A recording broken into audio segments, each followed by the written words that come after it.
Welcome back to my episodes from credit to keys.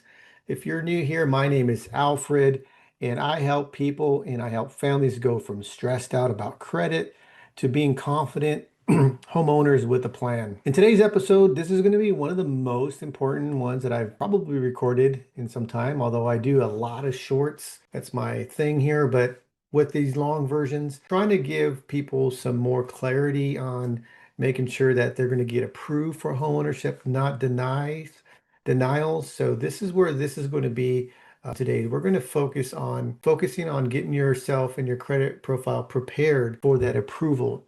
Because I see this every week. I get asked all the time about, typically on my Instagram channel, but I get asked most of the time on direct messages, people getting themselves prepared for a mortgage. What is a strategy that we can do? And people with decent credit scores get denied for mortgages all the time, not because they don't make enough money, it's because their debt is structured wrong. So today's episode, we're going to focus on this. So I'm going to show you exactly how lenders look at your debt, what to fix first, what not to touch, and how to position yourself for approval. Even if you feel like drowning in balances right now, we're going to walk through this together. So if buying a home is on your vision, something you want to do next year in 2026, this episode is not optional.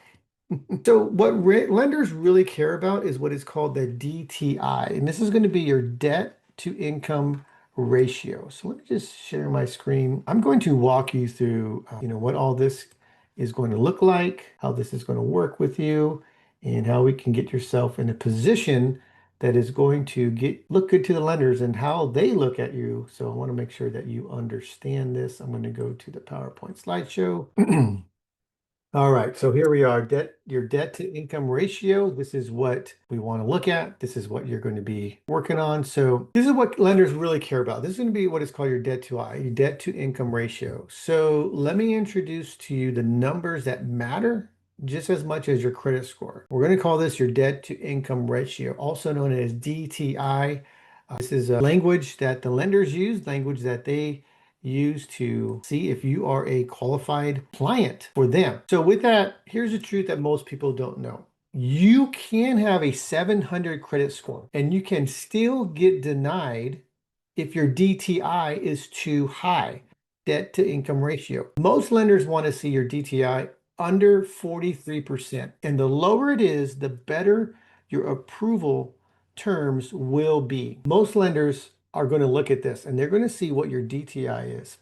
This is what they care about. So I tell my clients all the time, your credit score gets you in the door, but your DTI decides whether they hand you the keys. Does that make sense? So there's this process, right? You can have a great credit score, but if your DTI isn't where they want to see that, then you still could get denied. All right, so the next section is what we're going to work on and talk about what is good debt versus bad debt. So not all debt is the same. Lenders look at cards very differently than car loans or student loans. They look at credit cards very differently than car loans or student loans. Credit cards are what we call high risk debt because they are revolving and they have high interest, if you haven't realized that. Revolving meaning that your credit card payment can vary month to month depending on your balances, depending on your usage, and how you treat this card. Car loans and student loans is what is mostly called installment loans because they have a fixed payment, right? If you have a car loan, you know what your payment is. You know month to month it's going to be, like just example, $450 a month.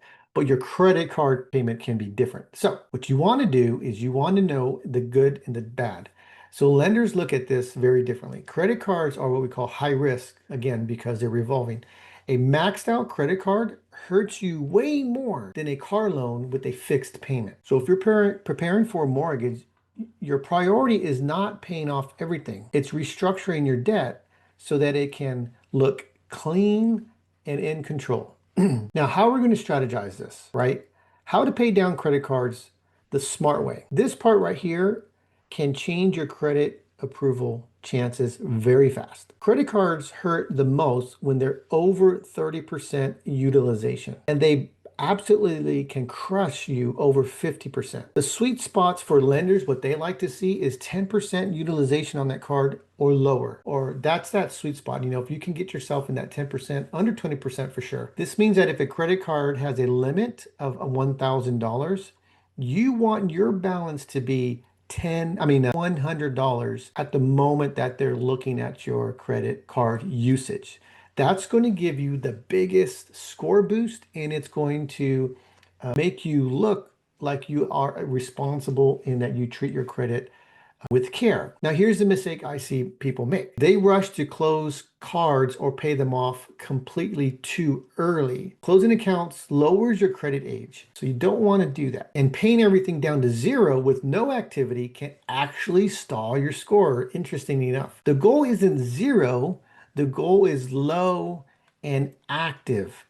So step number 4 is going to be what we call use a debt avalanche or snowball method. You may have heard this. It's a very popular, but it works and it helps you get yourself prepared. The snowball focuses on paying off the smallest balance first, which is great for motivation, right? The avalanche targets the highest interest rate first, which is great for math. But when it comes to mortgage prep, here's the secret. You want to focus on high utilization cards first, regardless of the balance. That's your first priority. Get your utilization down. That's going to drop your DTI and boost your score at the same time to get you prepared for the loan. Now, should you consolidate debt before management? Debt consolidation can be powerful or it can backfire. So we need to be wise on this. A personal loan can help if it lowers your monthly payments and improves your utilization. But remember, a new loan means hard inquiry, and it also can lower your average credit age because it's a new account. So I only recommend consolidating it when it clearly is going to improve your debt to I and your monthly cash flow. That is why strategy matters. We're not guessing here. We want to do this the correct way. So section number 6 is going to be avoid these debt mistakes before mortgage shopping. And I have a list here of the don'ts. So this is going to this is going to save you from the heartbreak. If you're planning on buying a home in the next 6 to 12 months,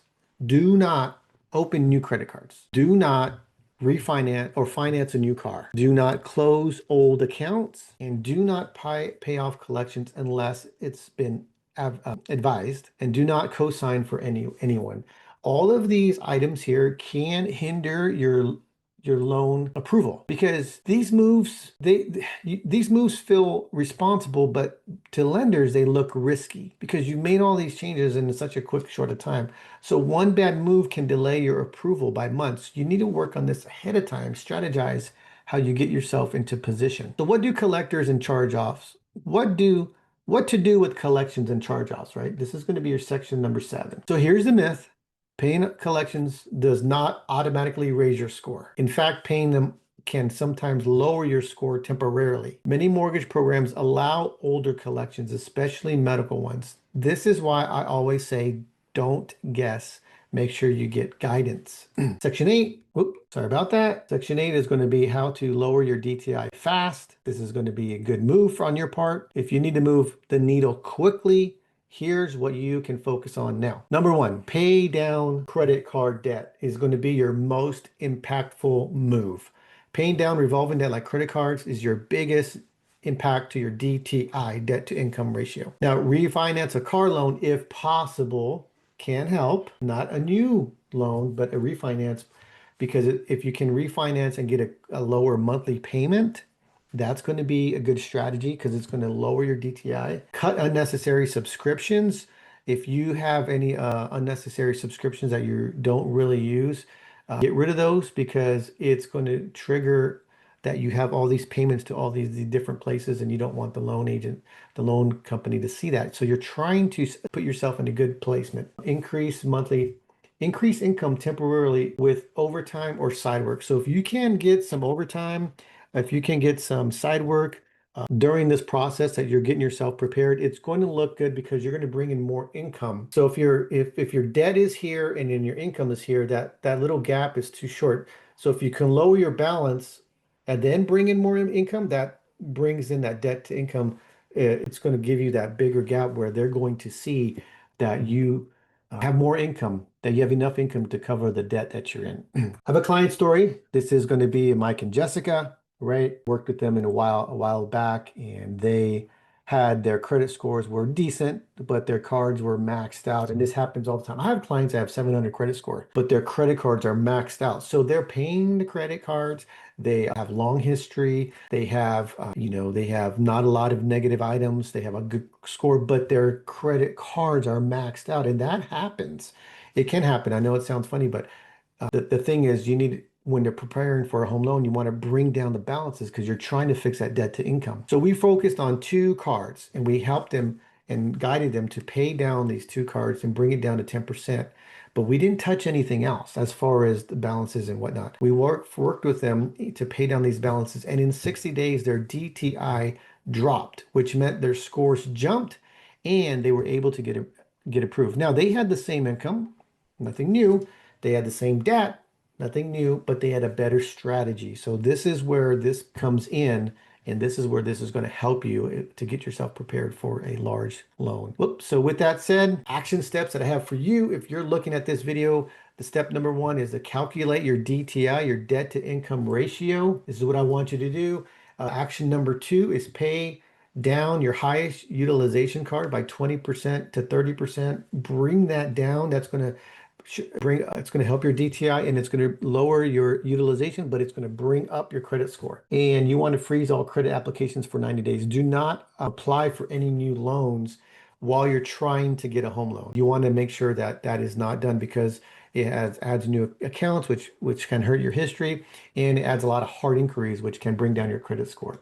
So with that said, I just want to share with you that debt doesn't always mean you can't buy a home. Bad strategy does.